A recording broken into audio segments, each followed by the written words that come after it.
You do your thing. She was little.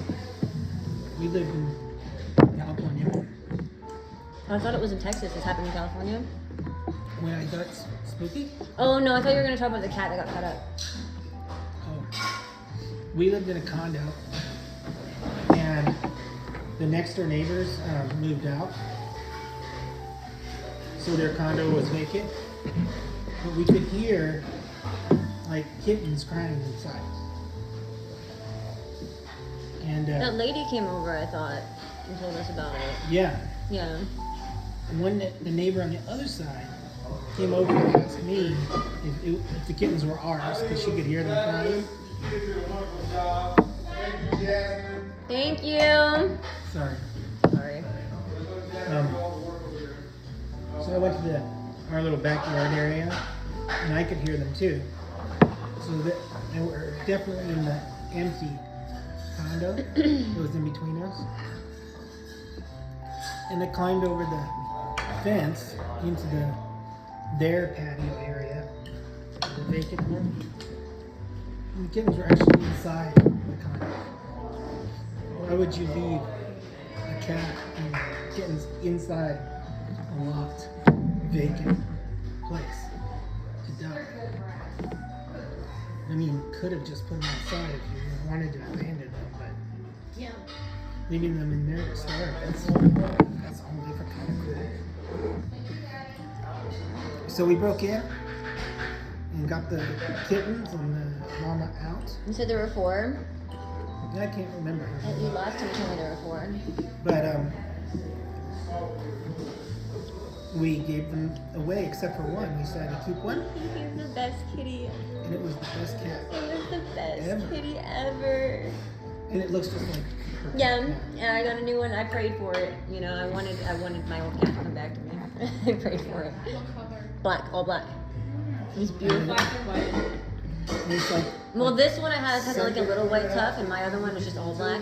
But other than that, dude, it was. live forever. Yeah, over 20 years. I have dreams. I kept having dreams that he wanted me to bring him a new kitten to bless, like he wasn't a normal cat. He's like a familiar. Probably my cat was in my 40s. He's 13 now. I need you long.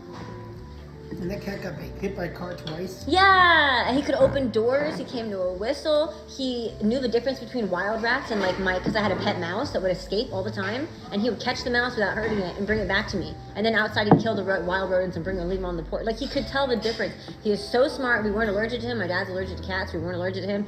We could not get him to keep a collar on.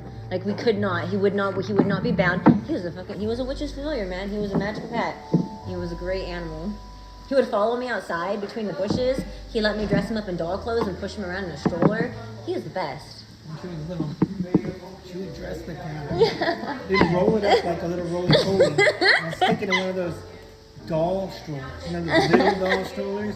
And it would just have its little head sticking out. It was the best thing. And I was like, it's gonna bite her. It's gonna Never claw bit her. me. Because They she's... like it. He was the best. No, it wasn't. And we moved like... That cat moved like... We moved several times. Cat just was fine. Moved to Texas, moved back to California. It got hit by I this- dream about him all the time. And we would see the cat miles from our home. We'd be like out driving, HB, and the cat would be like, Hey, take what's up? pop his head What's out up, of the man? bush. I'm like, hey, It's our cat. that's Spooky. And then when it would see me seeing it, it would like bolt back in the direction of our house.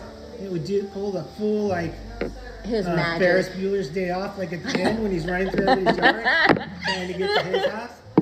Because he thought he wasn't supposed to be out 2 miles from our house. Wild at heart. And this thing could catch anything. My cat, he's very sensitive. He can't be outside. He's very shy. But I dress him up as Santa. Oh. And he used to, even though he was like, had his arm completely broken, let me just tell you how bad it was. He got hit by this car and his arm was like mangled. And like the bones were sticking out of his arm. And we took it to the vet and asked them how much it would be to fix, and they were like telling us this huge dollar amount. It was like thousands of dollars, which I didn't have. And I was like, well, how much just to amputate the arm? And the doctor was like, we can't do that. I'm like, there's plenty of animals there with just 3 legs, and they're fine. They're happy. It's gonna die from infection if we don't fix the leg.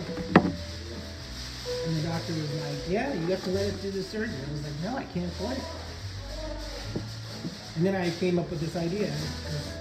I worked in like orthotics and orthopedics at the time, so I had access to like any kind of stuff you could imagine. I want to hear this. So, That Popeyes menu thing is funny. Okay. so I told the Is it alcoholic? I don't even know if I like egg rolls. But I want to hear how this goes. So I asked how much it would cost just to Guess I'll find out. wash all the wounds out real good, and sterilize the wounds, and then put the bones back inside, and just align them, and then staple it shut, and then give me antibiotics.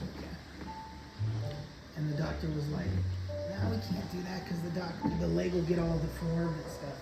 And you'll never be able to walk." Blah, blah, blah. Wait, I want to hear how the story goes. I can't keep people from interrupting. Especially with my voice. It's quiet, so people won't realize I'm talking unless they're actually looking at me. The guy had to agree to do it, and they did a really good job. Like, it looked really good. It was all shaved. It had the staples along the incision. And then I covered the staples with double layered of gauze, and then I put a little splint on the cat's leg, and then we wrapped it, and then every day we would unwrap it, wash his staples from all the exudate that would come out, and sanitize it every day, and we give him his antibiotics, and then after 12 days, I took the staple remover kit from the hospital and took the cat's staples out, and then dressed it again, and then after 2 days without the staples, he had a pretty nice clean incision, no openings left. And then I put some gauze, the sleeve gauze on his leg, and then I built him a little cast with casting material. And I made sure to have his elbow bent just a little bit, because I thought there is a possibility it might just get frozen. So you don't want it to be frozen straight, because you'll have to walk like a peg leg. So I wanted to be bent slightly. And then we kept the cast on for 6 weeks. And then we soaked the cast in warm water and cut it off. And the cat, it hurt to put his foot down at first. And I was all scared because he was so sensitive. But within 6 hours, he was running around like there was nothing wrong with him at all. He was magic. He was so loved. He was so loved. And he went from the doctor saying he'll never walk to being out catching every kind of hummingbird you can imagine. He would hide in the bushes with the flowers on him. He'd just be looking from the inside of the bush out. And then when hummingbirds would put their thing inside the flower, he'd burst out of the bush. He was a predator. He was dangerous, man. I know, when I found my cat, because I found my cat when he was empty. And when I was at ASU, he was at the CVS on campus, stuck under those propane cages you see outside. And his head was too big for his body, so I had a hard time getting him out. Then this lady approached me, because I had called 911, everybody to get out there to help me. But this lady that had paw print tattoos, I was like, you can definitely help me. She lifted ever so slightly so I could get him out. And some lady, another lady tried to get him out saying, he bit me. And to this day, He's never bitten you? No. Oh. It's just, My cat doesn't even hiss ever. He's the best. my cats hiss twice He's such a good boy. He's so. I'm telling you, like he just. I don't even know if it's normal to purr that much. His every breath is just purr, and like they say that those, that's supposed to be like a healing frequency. I love that cat, man.